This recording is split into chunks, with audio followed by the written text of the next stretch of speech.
Einstein को दोस्त बनाने वाली गरीब लड़की।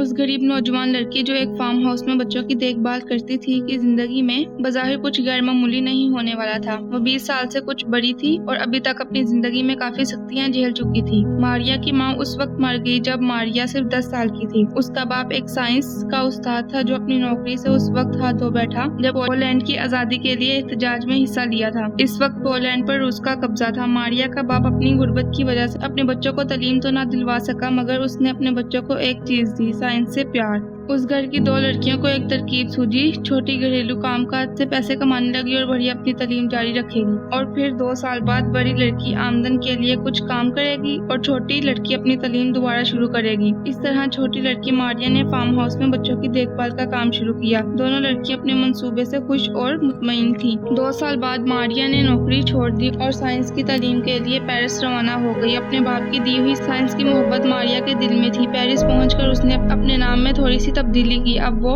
मैरी कहलाने लगी। एक दिन वो अपने साइंसी तजुर्बात के लिए एक लेबॉर्ट्री गई, जहां उसकी मुलाकात एक खूबरू फ्रांसीसी नौजवान से हुई जो उस लेबॉर्ट्री का इंचार्ज था। Pierre Curie laboratory in charge Marie की मोहब्बत में गिरफ्तार हो गया और कुछ अरसे बाद दोनों ने शादी कर ली। अब उसका नाम मैरी क्यूरी था। मैरी ने एक साइंसी जरीदे में विलियम रिंगटन, जिसके बारे में हम पिछली कहानी में पढ़ चुके हैं, नामी साइंसदान का एक मजमून पढ़ा जिसमें हैरत अंगेज शुआओं का जिक्र था, जिसे वो एक्सरेज कहता था। मैरी ने फैसला किया कि वो उन शुआओं पर तहकीक करे और देखे कि क्या मादों में भी ऐसी ना दिखने वाली शुआएं निकलती हैं। उसने अपने शौहर के साथ मिलकर उस चैलेंज पर महीनों काम किया। इन्होंने एक घोड़ा गाड़ी के जरिए मुख्तलिफ किस्म के मादों को अपनी लेबॉर्ट्री में इकट्ठा किया ताकि देख सके कि ना नजर आने वाली शुआएं किन किन मादों में से निकलती हैं। उनको 2 बहुत बड़ी कामयाबियां मिली। सबसे पहले तो इन्होंने रेडियम को दरियाफ्त किया, जिसमें से अब दी जाने वाली सबसे ज्यादा नजर आने वाली शुआएं निकलती हैं। दूसरा, मैरी साइंस की एक नई शाख दरियाफ्त कर चुकी थी जिसे रेडियोलॉजी एक्टिविटी का नाम दिया गया। इन शुआओं के आज कल